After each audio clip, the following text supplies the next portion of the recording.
কুরআন cipher নূর কুরআন হৃদয়ের জীবন কুরআন খোদা তাআলার কালাম কুরআন।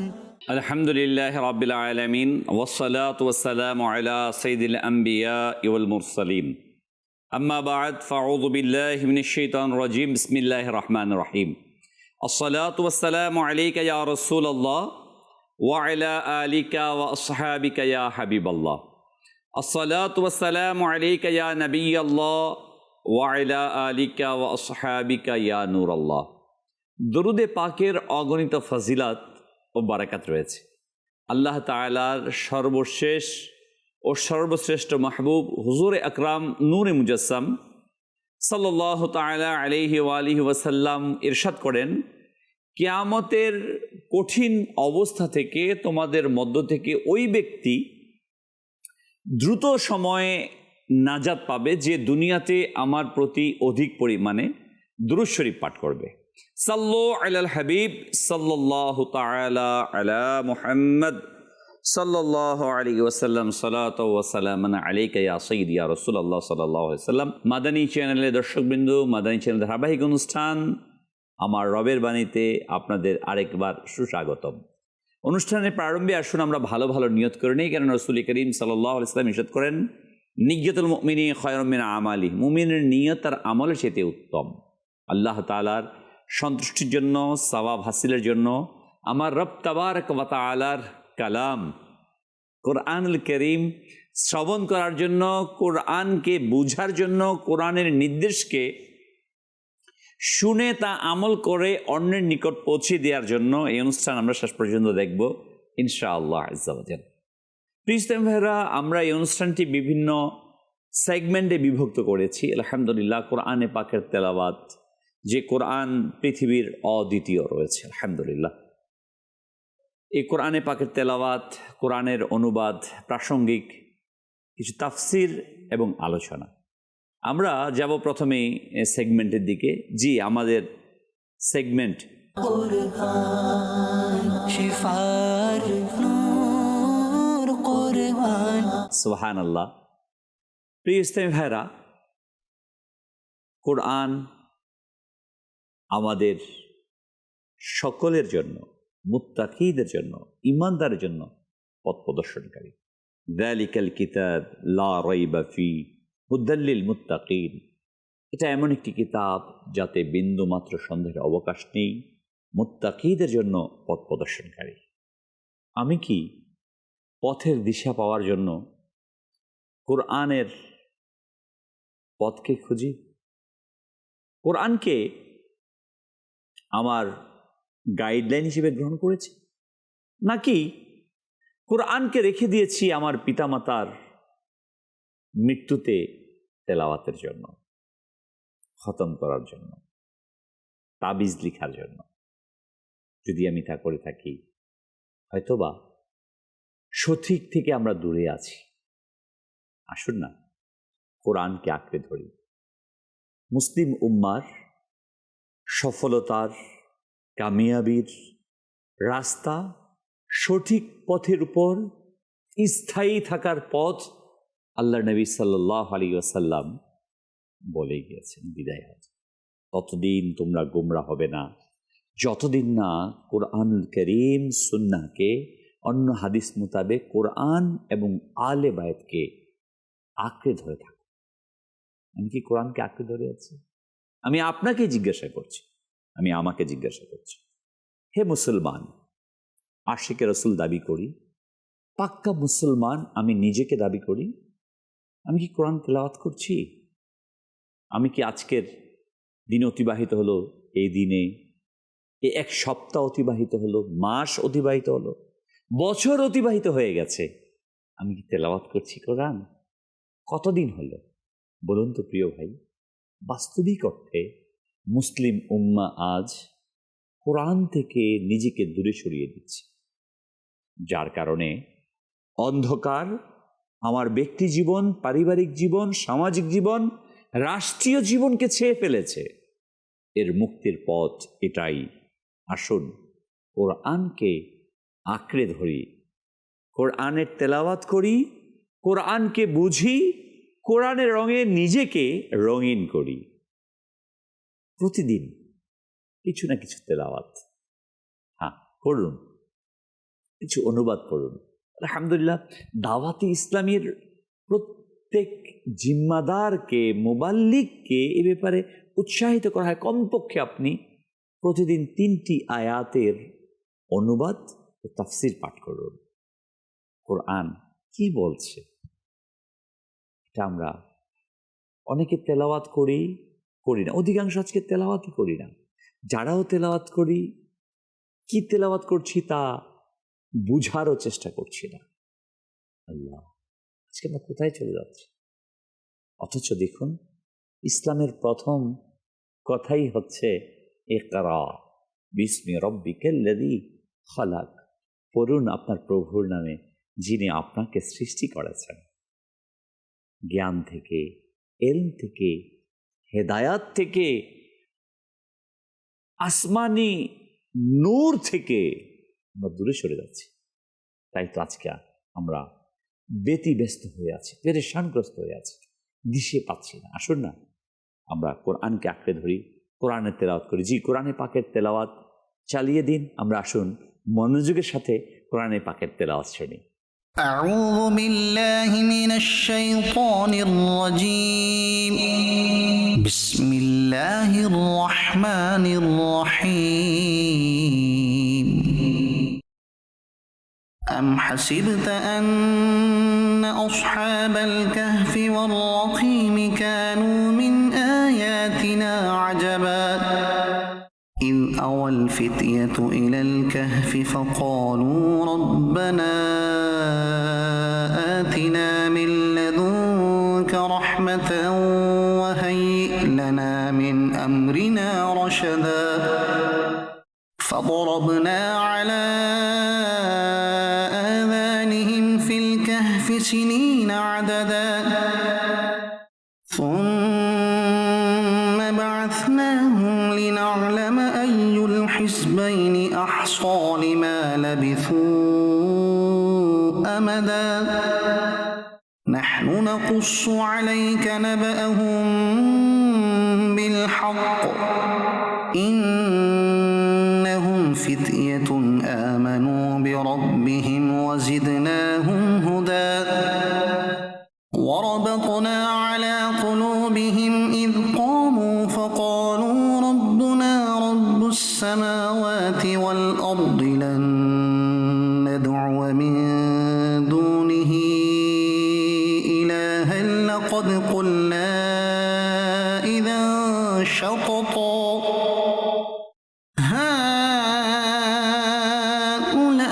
هؤلاء قومنا اتخذوا من دونه آلهة لولا يأتون عليهم بسلطان بين فمن أظلم ممن افترى على الله كذبا صدق الله العظيم মাশাআল্লাহ, আমরা শুনছিলাম পবিত্র কোরআনুল কারীমের সূরা কাহাফ এর 9 থেকে 15 নম্বর আয়াতে কারিমার তেলাওয়াত।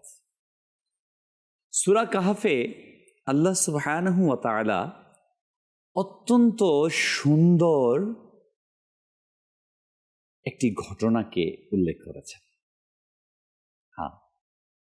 পৃথিবীর ইতিহাসে এই জমিনের উপর, আসমানের নিচে আল্লাহ সুবহানাহু ওয়া তাআলার কিছু বান্দা এমন ছিলেন, সমস্ত অপশক্তির বিরুদ্ধে তারা দাঁড়িয়ে গুটি কয়েক মানুষ তৌহিদ আর একত্ববাদের আওয়াজকে বুলন্দিত করেছে, আর সেই আওয়াজে প্রতিধ্বনিত হয়েছে পৃথিবীর প্রতি প্রান্ত। এমনই এক ঘটনাকে আল্লাহ সুবহানাহু ওয়া তাআলা যা ঘটে গিয়েছে পূর্বে তা এই আয়াতে কারিমাগুলোতে ইরশাদ করেছেন। আসুন আমরা প্রথমেই অনুবাদ শ্রবণ করে নিই। তোমার কি এ ধারণা হয়েছে যে গুহাবাসী রকিমের লোকেরা আমার নিদর্শনসমূহের মধ্যে এক বিস্ময়কর নিদর্শন ছিল?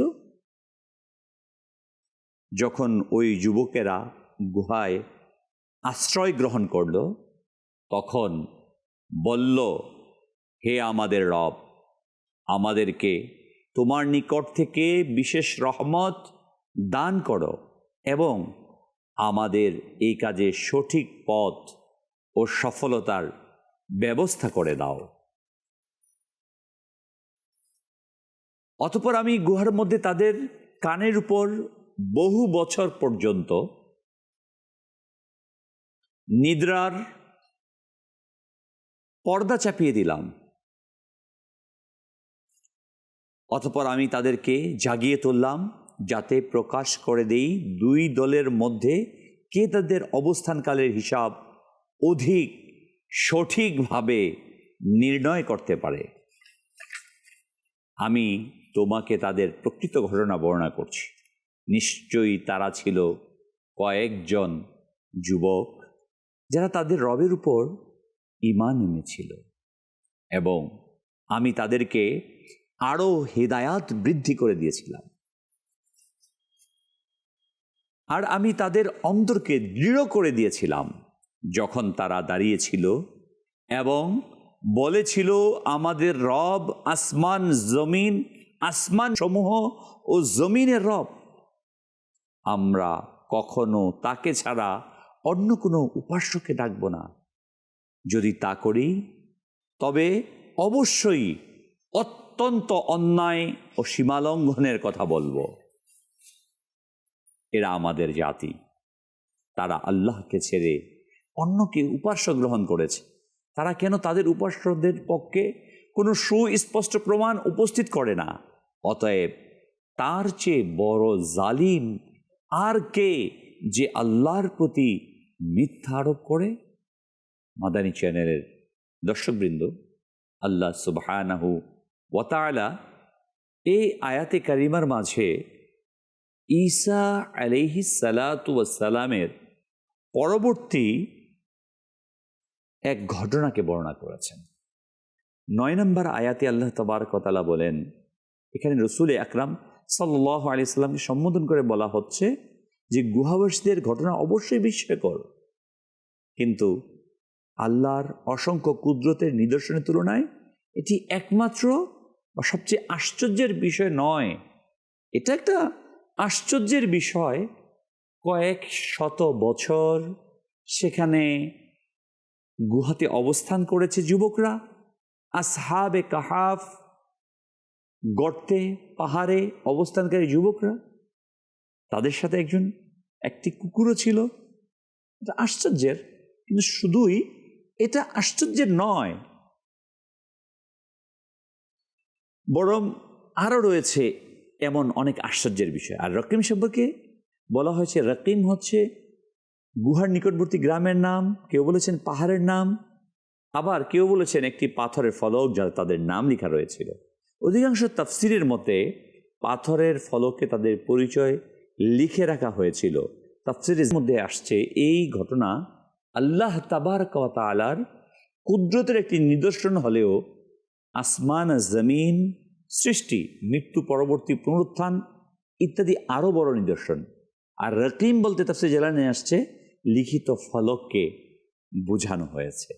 প্রিয় ইসলামী ভাইরা ও মাদানী চ্যানেলের দর্শকবৃন্দু, এই আয়াতে কারিমার আরেকটি ঘটনার মধ্যে আসছে ইমামে আলী মাকাম, ইমামে আরশ মাকাম, হজরতে সৈয়দ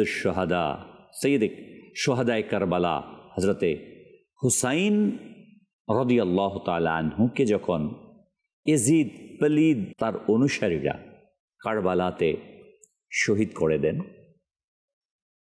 আল্লাহু আকবার, শহীদ করার পর তার মাথা মোবারককে বল্লভের উপর গেথে উঠানো হয়। পুরো পরিবারকে প্রিয় আকা সাল্লাল্লাহু আলাইহি ওয়াসাল্লামের আহলে বাইতের পবিত্র নারীদেরকে অত্যন্ত নির্মমভাবে তাদেরকে গ্রেফতার করে পায়ে হাঁটিয়ে নিয়ে যাওয়া হয়, তাঁবুগুলোকে লুণ্ঠন করা হয়, তাঁবুতে আগুন জ্বালিয়ে দেওয়া হয়, অত্যন্ত নির্মমভাবে তাদেরকে নিয়ে যাওয়া হয়। অলিতে গলিতে যে মা ফাতেমা তাজ-জাহরা তয়্যেবা তাহেরা রাদিয়াল্লাহু তাআলা আনহার বেটিগণ, যাদেরকে কখনো কোনো পরপুরুষ দেখেনি, ওই পবিত্র রমণীদেরকে অলিতে গলিতে ঘুরানো হয়। ইমামে আলী মাকাম হুসাইন রাদিয়াল্লাহু তাআলা আনহুর মাথা মোবারক থেকে ঐতিহাসিকগণ কিতাবের মধ্যে লিখেন যে তার মাথা মোবারক থেকে এই আয়াতে কারিমা তেলাওয়াত হচ্ছিল, আম হাসিবতা আন্না আসহাবাল কাহফি ওয়ার রাকিমি কানু মিন আয়াতিনা আজাবা। তোমরা কি এই ধারণা হয়েছে যে গুহাবাসী রকিমের লোকেরা আমার নিদর্শনসমূহের মধ্যে এক বিস্ময়কর নিদর্শন ছিল? এর চাইতেও অধিক আশ্চর্যকর বিষয় যে আলে বায়েতে রসুলদেরকে এভাবে ঘোরানো হয়েছে। এজিদ পলিদ পরবর্তীতে ইমামে আলী মাকাম হুসাইন রাদিয়াল্লাহু তাআলা আনহুর মাথা মুবারককে ইবনে জিয়াদ লাঠি দ্বারা আঘাত করতে থাকেন। এক সাহাবী রসুল সেখানে প্রতিবাদ জানান। এজিদ পলিদের কাছে পরবর্তীতে পাঠানো হয়। আনন্দ প্রকাশ করে এজিদ যে হুসাইন রাদিয়াল্লাহু তাআলা আনহুর শহীদ করা হয়েছে। রাজনৈতিক দুর্বল সন্ধির কারণে পরবর্তীতে সে মুভমেন্ট ঘুরিয়ে সুখ প্রকাশ করে, যেটা আমরাও দেখে থাকি বিভিন্ন সময়, যে ঘটনার পিছনের ঘটনা প্রকাশ করা হয় যাতে করে এজিদ পলিদ মালউনকে কেউ দোষী সাব্যস্ত করতে না পারে। এই মালউন এজিদ পলিদ শুধু ইমামে আলী মাকামকে, হুসাইন রাদিয়াল্লাহু তাআলা আনহুকে শহীদ করে ক্ষান্ত হয়নি, পরবর্তীতে হাররারের যুদ্ধ ঘটনা সংঘটিত হয়েছে। ঐতিহাসিকগণ বর্ণায় আসছে 12,000 নির্দয় ব্যক্তিকে পাঠানো হয়। এজিদ নির্দেশ দেয় মদিনাবাসীর প্রতি যেন কোনো দয়া করা না হয়। মদিনাবাসীর উপরে তারা প্রথমত যুদ্ধ করেন, পরাজিত করা হয়। উল্লেখযোগ্য সংখ্যক সাহাবী, তাবেঈ, মদিনাবাসী, হাজার হাজার মদিনাবাসীদেরকে শহীদ করা হয়। মসজিদের নববীকে অপবিত্র করা হয়। তাদের ঘোড়াগুলো মসজিদের নববীতে বেঁধে রাখা হয়। 3 দিন পর্যন্ত মসজিদের নববীতে আযান ইকামত হয়নি। অথচ হাদিসে পাকে রসুল করিম সাল্লাল্লাহু আলাইহি ওয়াসাল্লাম মদিনা পাকের কত ইজ্জত আর তাজিম বর্ণনা করেছেন, সম্মানের কথা ঘোষণা দিয়েছেন। কিন্তু এজিদ পলিদ সব কিছুকে ভুলুণ্ঠিত করেছে। মদিনা মুনাওয়ারাকে 3 দিন পর্যন্ত উন্মুক্ত করেছেন, অসংখ্য নারীদের সম্ভ্রম হানি করেছে। ঐতিহাসিকগণ লিখেছেন এই ঘটনার পর অনেক অবৈধ সন্তান জন্ম নিয়েছে। আল আমান, আল হাফিজ। এজিদ পলিদ কত নিকৃষ্ট ছিল, ক্ষমতার লোভে অন্ধ হয়ে গিয়ে আওলাদে রসুলদেরকে, নবী পরিবারকে, মদিনাবাসীকে, এমনকি পরবর্তীতে এই বাহিনী গিয়ে মক্কাতুল মুকাররমাতে আক্রমণ চালায়, কাবা শরীফের মধ্যে আগুন জ্বালিয়ে দেয়া। ওই আঘাতে, পাথরের আঘাতে কাবা শরীফের গিলাফ পর্যন্ত পুড়ে যায়। আল্লাহ তাআলা আমাদেরকে হেফাজত করুক। এই আয়াতে কারিমা ইমামে আলী মাকাম রাদিয়াল্লাহু তাআলা আনহুর মুখে উচ্চারিত হচ্ছিল। প্রিয় ইসলামী ভাইয়েরা ও মাদানী চ্যানেল দর্শকবৃন্দু, আমরা শুনছিলাম সূরা আহজাবের এই আয়াতে কারিমা। ইমামে আলী মাকাম হুসাইন রাদিয়াল্লাহু তাআলা আনহুর এটা কারামত ছিল তার মাথা মুবারকের। তিনি প্রতিনিয়ত কোরআনে পাকের তেলাওয়াতকারী ছিলেন। আল্লাহ আল্লাহ যখন শহীদ হবেন তখনও তিনি আল্লাহু আকবার, ওই রাতেও তখনও তিনি কোরআনে পাকের তেলাওয়াত করছিলেন। তার শাহাদাতের পর কর্তৃত মাথা মোবারক থেকেও কোরআনে পাকের তেলাওয়াত জারি ছিল। আজ আমরা কেমন নিজেকে হোসাইনি বলি, মুসলমান দাবি করি, আজ আমার দেহের সাথে মাথা আছে, অথচ কোরআন পাকের তেলাওয়াতের সৌভাগ্য হচ্ছে না। আসুন না প্রিয় ভাই, আমরা নিজেদেরকে তৈরি করি, কোরআনে পাকের তেলাওয়াতকে নিজেদের অত্যাবশ্যক বানিয়ে নেই। কোরআনে পাকের তেলাওয়াতের মাধ্যমেই দুনিয়া এবং আখিরাতের সফলতা রয়েছে। প্রিয় ইসলামী ভাইরা, পরবর্তী আয়াতে 10 নম্বর আয়াতে আল্লাহ সুবহানাহু ওয়া তাআলা ঘোষণা করেন, যখন ওই যুবকেরা গুহায় আশ্রয় গ্রহণ করলো, তখন বলল, হে আমাদের রব, আমাদেরকে তোমার নিকট থেকে বিশেষ রহমত দান করো এবং আমাদেরকে এই কাজে সঠিক পথ সফলতা দান করো। তাফসীর সিরাতুল জিনানের মধ্যে আসছে, যুবকেরা নিজেদের শক্তির উপর ভরসা করেননি, বরং আল্লাহর সাহায্য প্রার্থনা করেছেন। তারা দুনিয়ার নিরাপত্তার চেয়ে ঈমান রক্ষাকে অগ্রাধিকার দিয়েছেন। এই আয়াত থেকে বিপদের সময় দোয়া করার শিক্ষা আমরা গ্রহণ করি। রহমত বলতে নিরাপত্তা, হেদায়াত, আল্লাহর অনুগ্রহকে বোঝানো হয়েছে। প্রিয় ইসলামী ভাইয়েরা, ঘটনাটি হচ্ছে এর বিস্তারিত এমন, আসুন আমরা এই ঘটনাটি শ্রবণ করি এবং পরবর্তীতে অন্যান্য আয়াতে কারিমার তাফসির আমরা শোনার চেষ্টা করব। যে ঘটনার মধ্যে আসছে আসহাবে কাহাফের যে ঘটনাটি, যা এই সূরা এর মাঝে বর্ণিত হয়েছে, যে আল্লাহ তাবারক ওয়া তাআলা সূরা কাহাফের এমন এক দল ইমানদার যুবকের ঘটনাকে বর্ণনা করেছেন, যা পৃথিবীর ইতিহাসে ইমানদারদের জন্য এক দৃষ্টান্ত স্থাপন করেছে। তার ঘটনাটা হচ্ছে এই, যে ঈসা আলাইহিস সালাতু ওয়াস সালামের পরবর্তী যুগে, সে সময়ে এক শক্তিশালী রাজ্যের শাসক ছিল, অত্যন্ত অত্যাচারী, নিষ্ঠুর, অহংকারী, মুশরিক। অধিকাংশ ঐতিহাসিকদের মতে তার নাম ছিল দাকিয়ানুস। সে নিজেকে দেবতার মর্যাদায় দিতে চাইত। জনগণকে, তার দেশের নাগরিকদেরকে মূর্তি পূজায় বাধ্য করত, যে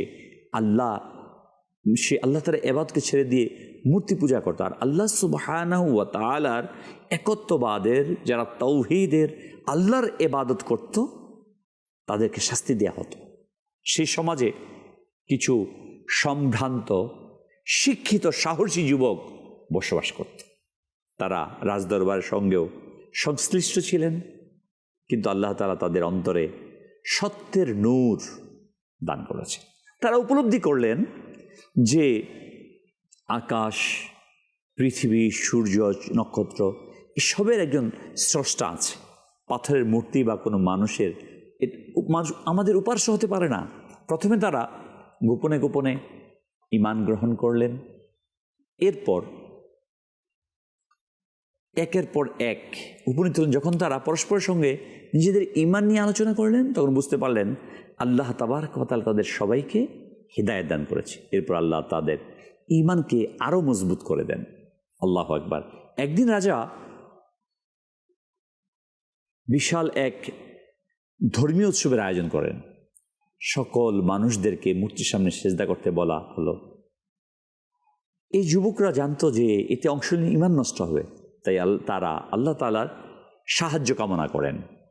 যখন মুশরিক ওই দাকিয়ানুস, উৎসব শেষ হলো, ঘটনা পরম্পরা আসছে, তখন পর্যায়দের উপস্থিত মূর্তির সামনে মাথা নত করার নির্দেশ দেওয়া হলো। কিন্তু ঈমানদার যুবকরা তা করতে অস্বীকৃতি জানালেন। বিষয়টি যখন রাজার কানে গেল, রাজদরবারে তাদেরকে হাজির করা হলো। ওই রাজা জিজ্ঞাসা করল, তোমরা কি আমার ধর্ম ত্যাগ করেছ? আমার উপাস্য বাদ দিয়ে অন্য কারো ইবাদত করছো? তখন আল্লাহ তাআলা তাদের অন্তরে অসাধারণ সাহস, দৃঢ়তা দান করেন। কোরআনে পাকে আল্লাহ সুবহানাহু ওয়া তাআলা এই ঘটনার দিকেই বর্ণনা করেছেন।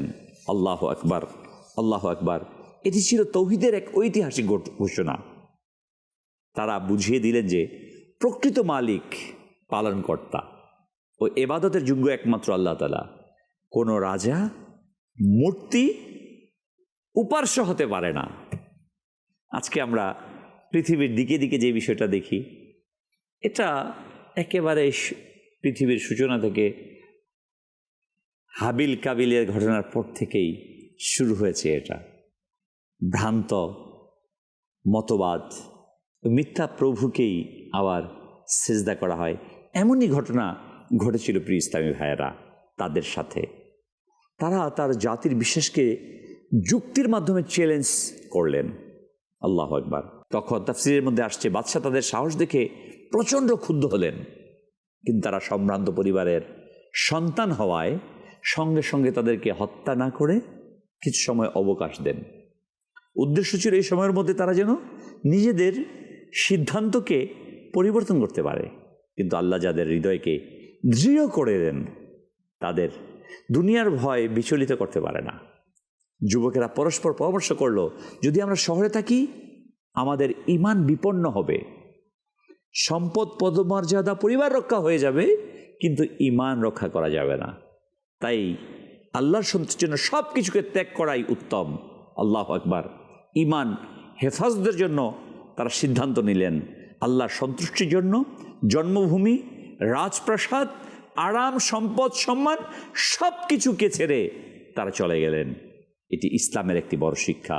হজরতে ইব্রাহিম আলাইহিস সালাম হিজরত করেছেন। হ্যাঁ, আমাদের প্রিয় আকা মাদানী মুস্তফা সাল্লাল্লাহু আলাইহি সাল্লাম শুধু একা নন, মক্কাতুল মুকাররমাতে যারা ইসলাম গ্রহণ করেছিল ওই সকল মুহাজির সাহাবায়ে কেরাম হিজরত করে চলে গিয়েছেন।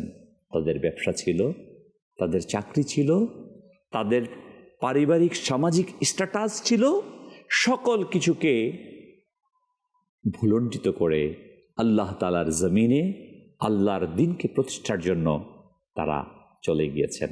মাদানী চাঁদ দর্শকবৃন্দ, এই যে আমরা শুনলাম রাসূল আকরাম সাল্লাল্লাহু আলাইহি সাল্লাম, সাহাবায়ে কেরাম, আসহাবে কাহাফের যুবকদের ঘটনা আমরা শুনছি। আল্লাহু আকবার। তারা সম্ভ্রান্ত পরিবারের রাজ দরবারের সাথে তাদের সম্পর্কিত ছিল, ওই স্ট্যাটাসকে মেনটেন করে চলেছেন। কিন্তু যখন হক এবং বাতিলের কথা আসছে, সত্য এবং মিথ্যার বিষয় আসছে, তখন তারা কোনো কম্প্রোমাইজ করেননি। ভাবেননি একটি মুহূর্ত আমি যদি এখানে অস্বীকার করি আমার সব কিছু চলে যাবে না। সবার আগে আল্লাহ সুবহানাহু ওয়া তাআলার ইবাদত, একত্ববাদের স্বীকৃতি। কারণ আল্লাহ তাআলা আমাকে তৈরি করেছেন, ইন্না লিল্লাহি ওয়া ইন্না ইলাইহি রাজিউন। আল্লাহ তাআলার কাছ থেকে এসেছি এবং তার কাছে আমাকে ফিরে যেতে হবে। মিনহা খলাকনাকুম ওয়া ফিহা নুঈদুকুম ওয়া মিনহা নুখরিজুকুম তারাতান উখরা। আমাকে এটা থেকে তৈরি করা হয়েছে, মাটি থেকে, আবার আমাকে মাটিতে রাখা হচ্ছে এবং এখান থেকেই উঠানো হবে। আপনি যাই করুন না কেন, আপনি যত ক্ষমতার অধিকারী হন না কেন, আপনি যত ঐশ্বর্য সম্পদ উপার্জন করেন না কেন, পৃথিবীতে ফেরাউন থাকেনি, নমরুদ হামান থাকেনি, কেউ থাকেনি। কত বড় দাবি করেছে ফেরাউন, না? খোদা দাবি করেছে। নমরুদ নিজেকে প্রভু দাবি করেছে, কিন্তু শেষ পর্যন্ত তাদের পরিণতি পৃথিবীবাসী দেখেছে, কোরআনে তা বর্ণিত হয়েছে, ইতিহাসে চর্চিত হয়েছে। আমরা কি আমাদের চোখে দেখি না ভাই জালিমদের কি পরিণতি হয়? হ্যাঁ, আমরা কি দেখি না? অত ইজ্জু মান তাশা অত যিল্লু মান তাশা বিয়াদিকাল খায়র ইন্নাকা আলা কুল্লি শাইইন কাদির। যাকে খুশি আল্লাহ তাআলা জিল্লাত দেন, ইজ্জত দেন, সকল ক্ষমতার আধার আল্লাহ। অতএব আল্লাহ সুবহানাহু ওয়া তাআলার ইবাদতের ক্ষেত্রে, আল্লাহ তাআলার একত্ববাদের ক্ষেত্রে, ইসলামের বিষয়ে আমরা যেন কারো সাথে কোনো কম্প্রোমাইজ না করি। আল্লাহ সুবহানাহু ওয়া তাআলার একত্ববাদের জন্য আমরা অগ্রসর হই। প্রিয় ইসলামী ভাইয়েরা, সুবহানাল্লাহ, যুবকেরা গোপরের শহর ত্যাগ করলেন, চলে গেলেন তারা। ঐতিহাসিক বর্ণনায় আছে, পথে তাদের সাথে একজন রাখাল ও তার কুকুর যোগ দেয়। রাখালও ঈমান গ্রহণ করে তাদের সঙ্গী হয়ে যায়। অবশ্যই তারা একটি নির্জন পাহাড়ের গুহায় পৌঁছান। সেখানে পৌঁছে তারা বুঝলেন এখন তাদের ভরসা একমাত্র আল্লাহ। তাই তারা আন্তরিকভাবে দোয়া করলেন। এই দোয়াই ছিল তাদের সবচেয়ে বড় শক্তি। তারা কোনো সেনাবাহিনী, অস্ত্র, রাজনৈতিক শক্তির উপর নির্ভর করেনি, বরং আল্লাহর রহমতের উপর ভরসা করেছিলেন প্রিয় ইসলামী ভাইয়েরা। আল্লাহ আকবার, আল্লাহ আকবার। ইমানদার যুবকরা যখন গুহায় পৌঁছলেন তখন তাদের কাছে কোনো খাদ্য সামগ্রী ছিল না, কোনো বাহ্যিক নিরাপত্তা ছিল না। তাদের অন্তর ছিল এক অটুট বিশ্বাস, যিনি আসমান ও জমিনের মালিক তিনি আমাদেরকে রক্ষা করবেন। তারা গুহায় প্রবেশ করে আল্লাহর দরবারে সেই দোয়া করলেন, হে আমাদের রব, আমাদের প্রতি তোমার পক্ষ থেকে বিশেষ রহমত বর্ষণ করো, আমাদের জন্য আমাদের কাজের মধ্যে সঠিক পথ কল্যাণের ব্যবস্থা করে দাও। আল্লাহ তারা সঙ্গে সঙ্গেই তাদের দোয়াকে কবুল করলেন। আল্লাহ আকবার। আল্লাহ তাফসীরকারগণ বলেন, ঘুম থেকে জাগার মাধ্যম হলো শব্দ, তাই বিশেষভাবে কানের উপর পর্দা দেওয়ার কথা কোরআনে পাকে উল্লেখ রয়েছে। এমন গভীর নিদ্রা দিলেন যে বজ্রধ্বনি, ঝড়, পশুর ডাক, মানুষের আওয়াজ কিছুই তাদেরকে জাগাতে পারেনি। এটি ছিল সাধারণ ঘুম নয়, বরং আল্লাহ সুবহানাহু ওয়া তাআলার কুদরতে এক বিশেষ নিদর্শন। 309 বছর, আল্লাহ আকবার। পরবর্তী আয়াতে আল্লাহ তাআলা জানান তারা 300 সৌর বছর এবং চন্দ্র হিসেবে 309 বছর গুহায় অবস্থান করেছিলেন। এই দীর্ঘ সময় সাধারণ মানুষের দেহ নষ্ট হয়ে যায়, কিন্তু আল্লাহ তাআলা তাদের বিশেষভাবে সংরক্ষণ করেন। আল্লাহ আকবার, আল্লাহ আকবার। প্রিয় ইসলাম মানুষ মনে করতো তারা জেগে আছে, অথচ তারা ঘুমিয়েছিল। আল্লাহ তাদের ডাক বামে ডানে ও বামে ফিরিয়ে দিয়েছেন। প্রিয় ইসলামী ভাইরা, তাদের কুকুরটি গুহার প্রবেশ মুখের সামনে 2 পা প্রসারিত করে শুয়েছিল। তাফসীরকারগণ বলেন, কুকুরটি পাহারার মতো গুহার মুখে অবস্থান করছিল। আল্লাহ এমন ভয়ঙ্কর পরিবেশ সৃষ্টি করেছিলেন যে কেউ গুহার কাছে আসতো না, তাদের দিকে আতঙ্কিত হয়ে ফিরে যেত। এখানে একটি শিক্ষা রয়েছে, যারা আল্লাহর নেক বান্দাদের সঙ্গ গ্রহণ করে আল্লাহ তাআলা তাদেরকেও নেক বানিয়ে দেন। একটি কুকুরও কোরআনের উল্লিখিত ঘটনা হওয়ার সৌভাগ্য লাভ করে নেক লোকের সোহবত।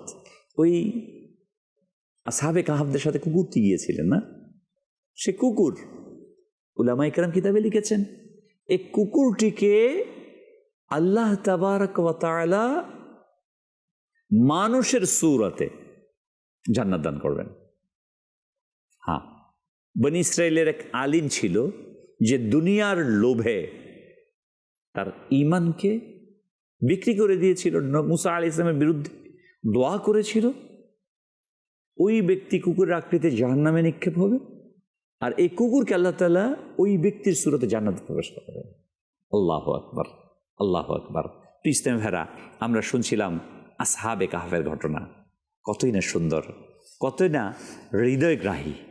আমরা আমাদের মাঝে নিজেদেরকে এই ঈমানি জজবায় নিজেদেরকে বলিয়ান করার প্রচেষ্টায় নিয়োজিত থাকি। একত্ববাদের ক্ষেত্রে, আল্লাহ তাআলার তৌহিদের বিষয়ে, রেসালাতের বিষয়ে কখনো যেন আমরা নিজেদেরকে দুর্বল মনে না করি। আমরা কোনো অমুক শক্তি তমুক শক্তি, পৃথিবীর কোনো শক্তি নেই যে আল্লাহ তাআলার শক্তির সাথে মোকাবেলা করতে পারে।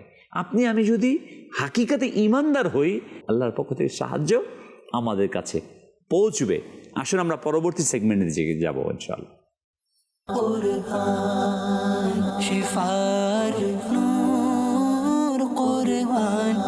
জি, ভিডিও চালিয়ে দিন। আমার নাম মোহাম্মদ সায়েন্সিদ্দিন রাকিব আত্তারি। মাদানী চ্যানেল বাংলা একটি চমৎকার অনুষ্ঠান। আমার রবের বাণী অনুষ্ঠানটি দেখি এবং অন্যকে দেখার উৎসাহ প্রদান করি। আমার জন্য বিশেষভাবে দোয়া করবেন। আমাদের সাইজউদ্দিন আত্তারি মাশাআল্লাহ আমাদের ভিডিও বার্তা পাঠিয়েছেন, আপনাকে আন্তরিক মোবারকবাদ। আল্লাহ সুবহানাহু ওয়া তাআলা আমাদেরকে কল্যাণময় জীবন দান করুন। প্রিয় ইসলামী ভাইরা ও মাদানী চ্যানেল দর্শকবৃন্দ, আমরা শুনছিলাম আসহাবে কাহফের সেই ঘটনা। যখন ওই আসহাবে কাহফের অর্থাৎ গুহার অধিবাসীরা তারা পৌঁছে গেলেন, ওই গর্তের ভিতর প্রবেশ করলেন, কুকুর বসে রইল। তাদের কাছে কয়েক ঘন্টার বেশি সময় মনে হয়নি, অথচ প্রায় 309 বছর অতিবাহিত হয়েছে। এতে বুঝে আল্লাহ তাআলা কুদরতের সামনে মানুষের ধারণা মতো নয়। তারা যখন জাগ্রত হলেন 309 বছর পর, তাদেরকে একজনকে পাঠানো হলো খাদ্য আনার জন্য। দীর্ঘ ঘুমের পর তারা ক্ষুধার অনুভব করলেন, পরামর্শ করে একজন যুবকের শহরে পাঠালেন। যখন তারা খাদ্য আনার জন্য সেখানে গেল, প্রবেশ করলো, আশ্চর্য হয়ে গেলেন। শহরের রাস্তাঘাট, পোশাক আশাক, ভাষার পরিবর্তন, আচার সবই তাদের কাছে অপরিচিত মনে হলো। অন্যদিকে লোকেরাও তার পোশাক, বিশেষ করে তার কাছে থাকা, যখন ওই দোকানিকে 309 বছর আগের মুদ্রা দেখার অবাক হয়ে গেলেন। বাজারে যখন সেই পুরনো মুদ্রা দিয়ে খাবার কিনতে চাইল, লোকেরা ভাবলো এই লোক নিশ্চয়ই কোনো গুপ্তধনের সন্ধান পেয়েছে। তাকে শাসকের কাছে নিয়ে যাওয়া হলো, সত্য প্রকাশ পেয়ে গেল। তখন যুবকটি নিজের পরিচয় দিল এবং বলল সে দাকিয়ানুসের যুগের মানুষ। প্রথমে কেউ বিশ্বাস করতে পারছিল না, পরে ঘটনাটি তদন্ত করে সবাই বুঝতে পারলেন সেই ইমানদার যুবক যাদের কথা বহু শতাব্দী ধরে মানুষরা শুনে আসছে। তখনকার শাসক ছিল ইমানদার। তিনি এবং শহরের বহু মানুষ গুহার কাছে গেলেন। আল্লাহর প্রতিশ্রুতি সত্যতা গিয়ে তাফসীরের মধ্যে আসছে, আল্লাহ তাআলা তাদের দায়িত্ব সম্পন্ন করার পর যখন তার গেলেন এবং তাদেরকে মৃত্যু দান করলেন, মানুষ তাদের স্মরণে গুহার স্থানের প্রতি গুরুত্ব দিতে থাকেন। এবং কোরআনে পাকে আল্লাহ তাবারক ওয়া তাআলা সেখানে নির্দেশ দিয়েছেন তারা সেখানে গিয়ে জিয়ারত করতেন। মানুষ আল্লাহ তাআলার সান্নিধ্য পাওয়ার জন্য তাদের সোহবত যেতেন। এই যে ঘটনাগুলো আমরা আসহাবে কাহফের শুনলাম, এ থেকে আমরা কয়েকটা বিষয় এখানে আমরা মেসেজ নিতে পারি প্রিয় ইসলামী ভাইরা ও মাদানী চ্যানেলের দর্শকবৃন্দু। আর সেই মেসেজগুলো হচ্ছে এই যে আল্লাহ সুবহানাহু ওয়া তাআলার কোনো বান্দা যদি চায় যে আমি আল্লাহ তাআলার পথে স্থির থাকব, আল্লাহ তাআলা কোনোভাবে তার ব্যবস্থা করে দেন। যে কোনো পরিস্থিতিতেই মনে রাখবেন আমাদেরকে প্রতিটি অবস্থায় আল্লাহ তাআলার উপর তাওয়াক্কুল করতে হবে, আল্লাহ তাআলার উপর স্থির থাকতে হবে। পৃথিবীর যত বড় শক্তি আসুক না, আমি হয়তো ভাবছি সবচেয়ে বড় শক্তি এটাই না। আমরা আমাদের এই ছোট্ট হায়াতের মধ্যে কত উত্থান পতন দেখেছি না ভাই? কত শক্তিধর ব্যক্তিরা আসলো আবার চলে গেল। পৃথিবীতে কত শাসক এসেছে, জুলুম করেছে, অন্যায় করেছে, অবিচার করেছে। আপনি আপনার জীবনে দেখেছেন না কত মানুষকে যারা জুলুমবাদ ছিল তারা ভেনিশ হয়ে গেছে। অতএব আপনার কাছে যখন ক্ষমতা আসে, আপনার কাছে যখন সম্পদ আসে, আপনি জালিম হয়েন না, মানুষের প্রতি জুলুম করিয়েন না এবং আল্লাহ তাআলার ইবাদত থেকে দূরে থাকিয়েন না। অবাধ্যরা পৃথিবী থেকে চলে গেছে এবং আজকে যারা নিজের নাম মুসলমান ধারণ করে পৌত্তলিকতার পক্ষে কথা বলছে, মাজাল্লাহ, আল্লাহকে বাদ দিয়ে মিথ্যা প্রভুর ইবাদতের দিকে উস্কে দিচ্ছে, তাদেরকেও এই ঘটনা থেকে শিক্ষা গ্রহণ করা উচিত। আল্লাহ সুবহানাহু ওয়া তাআলা তিনি কত ক্ষমতাধর। অনেকে বিশ্বাস করতে চায় না, আজকে নয় বরং যুগে যুগে হয়ে আসছে যে মৃত্যুর পর মানুষকে কিভাবে জীবিত করবে। আসহাবে কাহফের এই ঐতিহাসিক ঘটনাটিও তাদের জন্য একটি মেসেজ যে আল্লাহ তাআলা চাইলে সব কিছু করতে পারেন, মৃত্যুকে জীবিত করতে পারেন। বনি ইসরায়েলের এমন কোরআনে পাকে অসংখ্য ঘটনা আসছে যারা 1000 বছর পর জীবিত হয়েছে, 100 বছর পর একসাথে 70,000 ব্যক্তিকে আল্লাহ সুবহানাহু ওয়া তাআলা 100 বছর পর জীবিত করেছেন। হ্যাঁ, তার মানে আল্লাহ তাআলা জীবিত করার ক্ষমতা রাখেন, তা পৃথিবীবাসীকে দেখিয়েছেন। আল্লাহ তাআলা আমাদেরকেও এর উপর স্থির থাকার তৌফিক দান করুন। পাশাপাশি আমরা শুনেছি আসহাবে কাহফের ঘটনা, যার সাথে একটি কুকুর গিয়েছিলেন না, শুনলাম সৎসঙ্গ মানুষকে সৎ বানিয়ে দেয়। একটি কুকুর, চতুষ্পদ জানোয়ার, সে ভালো মানুষের সংস্পর্শে গিয়ে এমন হলো যে কোরআনে পাকে তার তাস্কেরা, তার জিকির, তার স্মরণ চলে আসছে। কিতমির, আল্লাহ আকবার। তার মানে ভালো ব্যক্তির সংস্পর্শ আমাকে ভালো বানিয়ে দিবে, আর মন্দ ব্যক্তির সংস্পর্শ আমাকে মন্দ বানিয়ে দিবে। এবার আপনি কাকে ফলো করবেন, কার সঙ্গ অবলম্বন করবেন? আজ তো আমরা এমন বেহায়া হয়ে গেছি। আজকে নর্তকী যারা আছে, সেলিব্রিটি, বেহায়া নির্লজ্জপনা যারা ছড়াচ্ছে, গুনার বাজারকে গরম করছে, তার সংস্পর্শ পাওয়াকে আমরা গর্ব মনে করি, সেখানে যাই না। প্রিয় ইসলামী ভাইয়েরা, কখনোই এটা আমার সফলতা নয়, কামিয়াব নয়। বরং আসুন আমরা আল্লাহ তাবারক ওয়া তাআলার নেক বান্দাদের সোহবত, সংস্পর্শ অবলম্বন করি।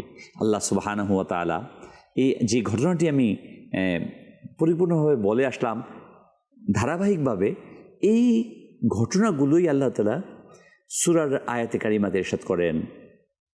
আল্লাহ তাআলা বলেন, অতঃপর আমি গুহার মধ্যে তাদের কানের উপর বহু বছর পর্যন্ত নিদ্রার পর্দা ছাপিয়ে দিলাম। তাফসীর সিরাতুল জিন্নে আসছে, কানের উপর পর্দা ফেলে দিলাম, অর্থ তাদের গভীর নিদ্রায় নিমজ্জিত করে দিয়েছি।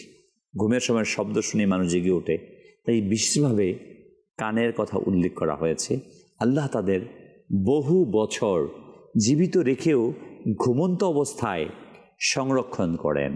তাফসীরে জালালাইনের মধ্যে আসছে, আল্লাহ এমন গভীর নিদ্রা তাদেরকে দান করেছেন যাতে কোনো শব্দ তাদের ঘুম ভাঙেনি।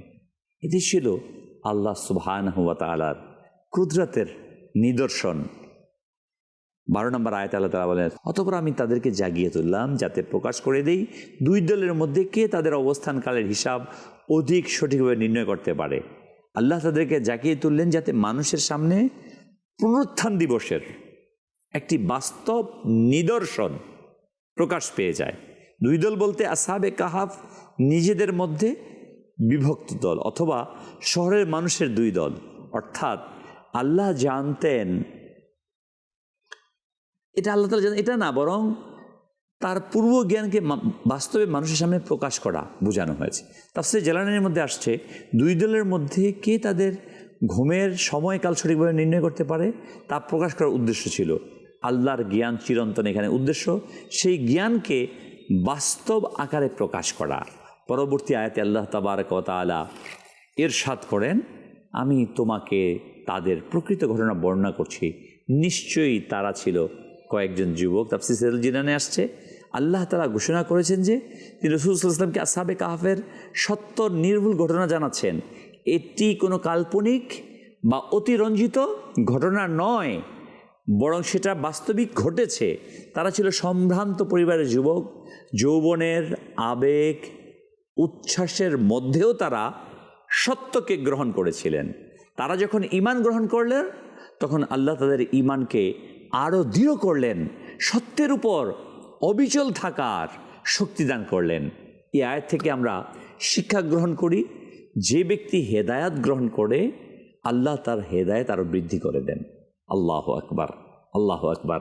আপনি আমি যদি চাই সঠিক পথের উপর স্থির থাকব, নেকির পথে চলব, প্রচেষ্টা চালাবো, প্রিয় ইসলামী ভাইয়েরা, মাদানী চ্যানেল দর্শকবৃন্দ, আল্লাহ সুবহানাহু ওয়া তাআলা আমাকে সাহায্য করবেন। আল্লাহ তাবারক ওয়া তাআলা কখনো ওই জাতির ভাগ্যকে পরিবর্তন করেন না যতক্ষণ তারা প্রচেষ্টা না চালায়। আমাদেরকে চেষ্টা চালাতে হবে। আজকে দেখুন মুসলিম উম্মার করুণ পরিণতি, আজকে দিকে দিকে আজকে তৌহিদ আর রেসালাতের বিরুদ্ধে আচরণ করা হচ্ছে। আল্লাহ তাবারক ওয়া তাআলার দিন থেকে আমাদের জেনারেশন বিমুখ হয়ে যাচ্ছে। আজকে বেহায়াপনা নিয়ে চারদিকে উন্মাদনা, জ্ঞানহীন, চিন্তা চেতনাহীন জেনারেশন তৈরি হয়েছি আমরা। হাকিকতকে আমরা আজকে কম খুঁজি, বাহ্যিক অবয়ব দেখে আজকে আমরা চিন্তা ভাবনায় মগ্ন হই, বাহ্যিক চিন্তায়, হাকিকতের চিন্তায় ডুব দিচ্ছি না।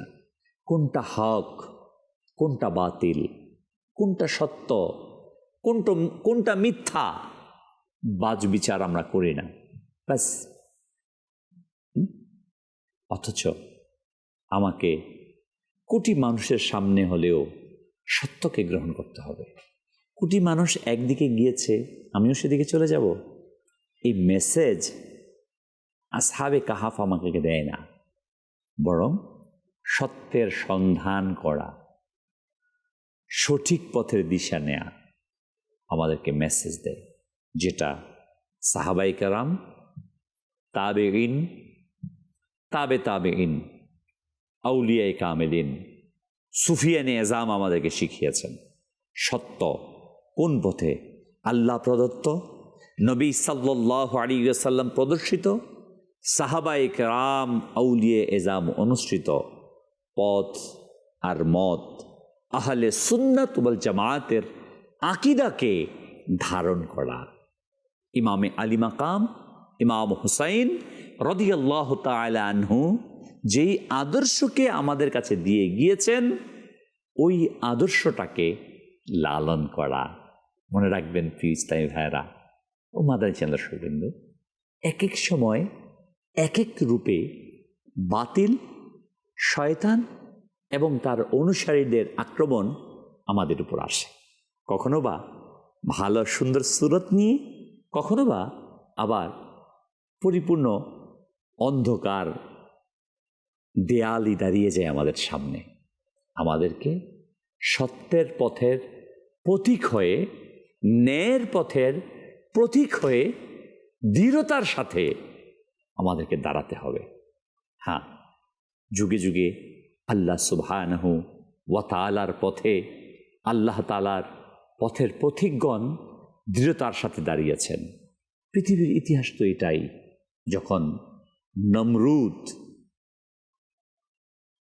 এসে খোদা দাবি করেছে, হযরতে সৈয়দুনা ইব্রাহিম খলিলুল্লাহ আলা নবিয়্যিনা ওয়া আলাইহিস সালামকে আল্লাহ তাআলা পাঠিয়েছেন তার মোকাবেলা। যখন ফেরাউন খোদা দাবি করেছে, আল্লাহ সুবহানাহু ওয়া তাআলা হযরতে মূসা কালিমুল্লাহ আলা নবিয়্যিনা ওয়া আলাইহিস সালামকে দিয়ে তৌহিদ আর রিসালাতকে প্রতিষ্ঠা করেছেন এই জমিনে। হ্যাঁ, যখন আইএমএ জাহিলিয়াতের অন্ধকারে ডুবে গিয়েছিল পুরো পৃথিবী, আল্লাহ সুবহানাহু ওয়া তাআলা সরকার দো আলম নূরে মুজাসসাম সাল্লাল্লাহু আলাইহি ওয়াসাল্লামের আলোয় উদ্ভাসিত করেন এই পৃথিবীকে।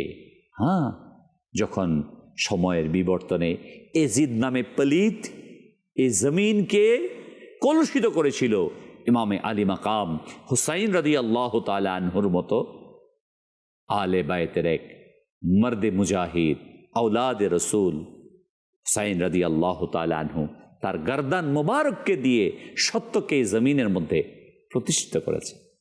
যুগের বিবর্তন তো এটাই বলে। হ্যাঁ, সময়ে সময় অতিবাহিত হতে হতে যখন আমরা দেখেছি ভারতবর্ষে বাদশাহ আকবরের মতো দ্বীনে ইলাহি প্রতিষ্ঠা করার জন্য চেষ্টা করেছিল, আল্লাহ সুবহানাহু ওয়া তাআলা এই জমিনের মধ্যে মুজাদ্দিদ আল ফিসানি আলাইহি রাহমার মতো তৌহিদ আর রিসালাতের ধারককে পাঠিয়ে দ্বীনে ইসলামকে প্রতিষ্ঠিত করেন।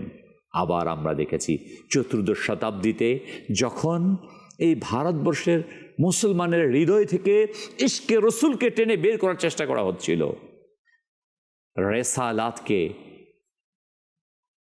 মিশিয়ে দেওয়ার চেষ্টা করা হচ্ছিল, আকীদার ক্ষেত্রে বিভিন্ন জায়গাতে রসুল আকরাম সাল্লাল্লাহু আলাইহি ওয়াসাল্লামের শান, আল্লাহ তাআলার শান খাটো করা হচ্ছিল, তখনই আল্লাহ সুবহানাহু ওয়া তাআলা এক মর্দে কালান্দারকে পাঠান যার নাম ইমাম আহমদ রেজা।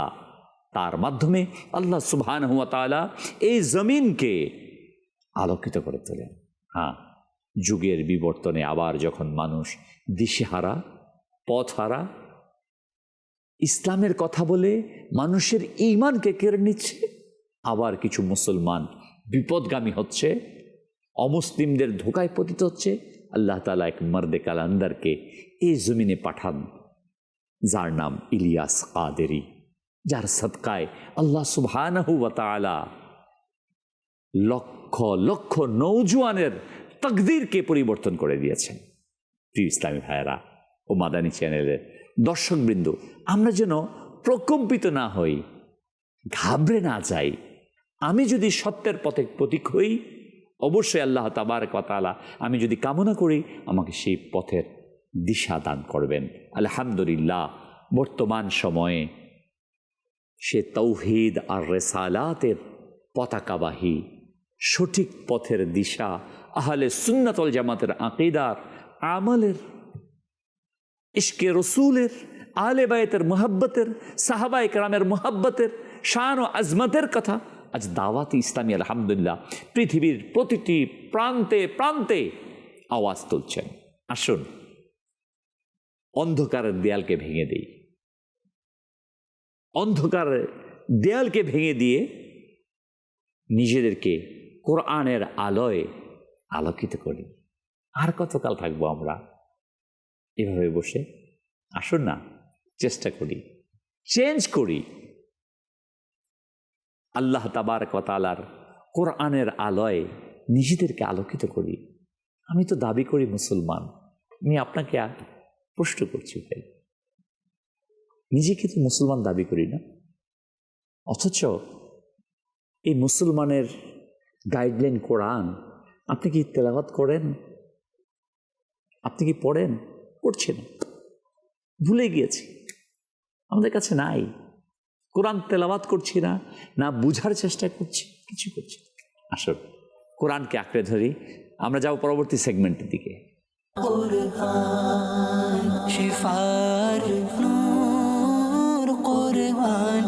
উত্তর, গত অনুষ্ঠানে যে প্রশ্ন হয়েছিল আমরা তার উত্তর জেনে নেই। জি, চালিয়ে দিন।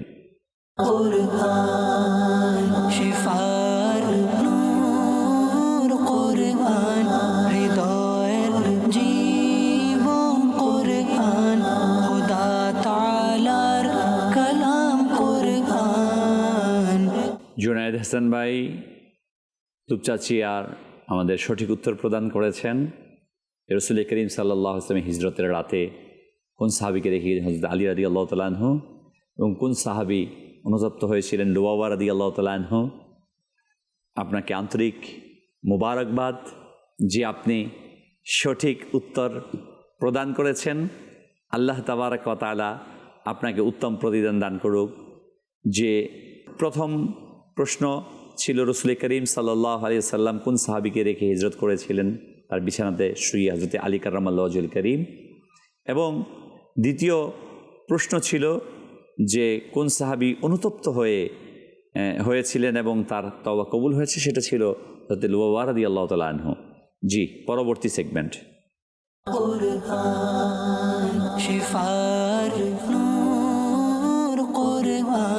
মাদানী দর্শকবৃন্দ, আপনারা যেখান থেকে দেখতে পাচ্ছেন, আপনারা খাতা কলম নিয়ে নিন, খাতা ডায়েরি নিয়ে কলম ডায়েরি নিয়ে নিন, কিংবা মোবাইলে সেভ করে নিতে পারেন আজকের প্রশ্ন। আপনাদের এই প্রশ্নগুলো লিখে, এর উত্তরটা লিখে আমাদের সোশ্যাল মিডিয়ায় কিংবা হোয়াটসঅ্যাপ নাম্বারে মোবাইলে কল করে আপনারা জানিয়ে দিতে পারেন। সঠিক উত্তরদাতাদের মধ্য থেকে একজনের নাম আগামী অনুষ্ঠানে প্রকাশ করা হবে ইনশাআল্লাহ আল কারীম। জি, আজকের প্রশ্ন।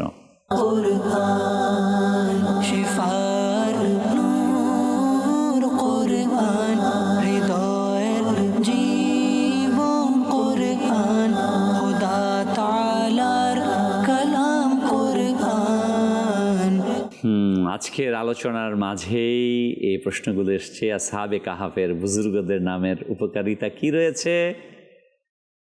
দ্বিতীয়বার আবার চালিয়ে দিন। দ্বিতীয় প্রশ্ন ছিল, আপনি কি জানেন আসহাবে কাহাফে কতদিন ঘুমিয়েছিলেন? আজকের বয়ানের মাঝে চন্দ্রবর্ষর এবং সৌরবর্ষর দুটোটাই উল্লেখ করা হয়েছে। যারা শুনেছেন আশা রাখি তারা মনে রেখেছেন। সঠিক উত্তর আপনারা পাঠিয়ে দিবেন। যে প্রথম প্রশ্ন, কোরআনে পাকে বর্ণিত আসহাবে কাহাফ তথা গুহাবাসী বুজুর্গদের নামগুলোর বিশেষ উপকারিতা কি? আল্লাহু আকবার, আল্লাহু আকবার। নেক বান্দাদের নামের উপকারিতা রয়েছে না? এবং দ্বিতীয় প্রশ্ন হচ্ছে, আমরা সেই প্রশ্নটাও আলহামদুলিল্লাহ লিখে নিই এবং সঠিক উত্তর পাঠিয়ে দিই। সাল্লু আলাল হাবিব সাল্লাল্লাহু তাআলা আলা মুহাম্মদ সাল্লাল্লাহু আলাইহি ওয়াসাল্লাম, সালাতু ওয়া সালামান আলাইকা ইয়া সাইয়্যিদি ইয়া রাসূলুল্লাহ সাল্লাল্লাহু আলাইহি ওয়াসাল্লাম। মাদানী দর্শকবৃন্দ, আমরা শুনছিলাম আসহাবে কাহাফের ঘটনা এবং আমাদের অবস্থান। আসুন আমরা আজকের আমার রবের বাণী অনুষ্ঠান থেকে, কোরআনের ঘটনাগুলো থেকে শিক্ষা গ্রহণ করি। শুধু শোনার উদ্দেশ্যে আমাদের এই অনুষ্ঠান করা নয়, ঘটনা বর্ণনা আমাদের অনুষ্ঠানের মূল প্রতিপাদ্য বিষয় নয়, বরং এখান থেকে শিক্ষা নিয়ে আমাদের জীবনের রঙকে পরিবর্তন করাই হচ্ছে আমাদের অনুষ্ঠানের মূল উদ্দেশ্য। আসুন না আজকে নিয়ত করি, আমি প্রতিদিন কোরআনে পাকের তেলাওয়াত করব। যারা কোরআন তেলাওয়াত পারিনি, আলহামদুলিল্লাহ দাওয়াত ইসলামীর পক্ষ থেকে বিভিন্ন মসজিদের মধ্যে প্রাপ্তবয়স্কদের কোরআন শিক্ষা ব্যবস্থা রয়েছে, সেখানে আপনি শিখতে পারেন ফিজিক্যালি। যদি আপনার সেটা সম্ভব না হয়, অনলাইনে মাদ্রাসাতুল মদিনা রয়েছে। আমাদের যে হোয়াটসঅ্যাপ নাম্বার দেখতে পাচ্ছেন, মোবাইল নাম্বার দেখতে পাচ্ছেন, এই নাম্বারে আপনি যোগাযোগ করেন, আপনাকে অনলাইনে মাদ্রাসাতুল মদিনায় পড়া অর্থাৎ কোরআন শরীফ পড়ার ব্যবস্থা করে দেওয়া হবে। আপনি আলিম হতে চান, তাকেও ব্যবস্থা করে দেওয়া, আলহামদুলিল্লাহ রাব্বিল আলামিন। আল্লাহ তাআলা আমাদেরকে তৌফিক দান করুক। আর হ্যাঁ, প্রিয় ইসলামী ভাইয়েরা, আমাকে ঈমানি চেতনায় উদ্বুদ্ধ থাকার জন্য আমাকে উচিত কোরআনের আলোয় নিজেকে আলোকিত করা, ইলম অর্জন করা। আলহামদুলিল্লাহ দাওয়াত ইসলামের পক্ষ থেকে একটি সুবর্ণ সুযোগ রয়েছে। আলহামদুলিল্লাহ বর্তমানে জুলাই মাসে 16ই জুলাই পর্যন্ত আলহামদুলিল্লাহ দাওয়াত ইসলামীর পরিচালনাধীন বাংলাদেশের বিভিন্ন জেলায় অবস্থিত জামিয়াতুল মদিনাতে আলহামদুলিল্লাহ ভর্তি চলমান রয়েছে। আপনি নিজে, আপনি আপনার সন্তানকে, আপনার প্রিয়জনকে জামিয়াতুল মদিনাতে ভর্তি করিয়ে একজন প্রকৃত আন্তর্জাতিক মানের ইসলামিক স্কলারে রূপান্তরিত করুন, আলিমে দিনে পরিণত করুন, কোরআনকে বুঝুন, আপনার সন্তানকে কোরআনকে বুঝার ব্যবস্থা করে দিন। আল্লাহ সুবহানাহু ওয়া তাআলা আমাদের উভয় জাহানে সফলতা দান করুক, আমিন। বিজাহিন নবীল আমিন সাল্লাল্লাহু তাআলা আলাইহি ওয়াসাল্লাম। সাল্লু আলাল হাবিব সাল্লাল্লাহু তাআলা আলা মুহাম্মদ। কুরআন শিফার নূর, কুরআন হৃদয়ের জীবন, কুরআন খোদা তাআলার কালাম।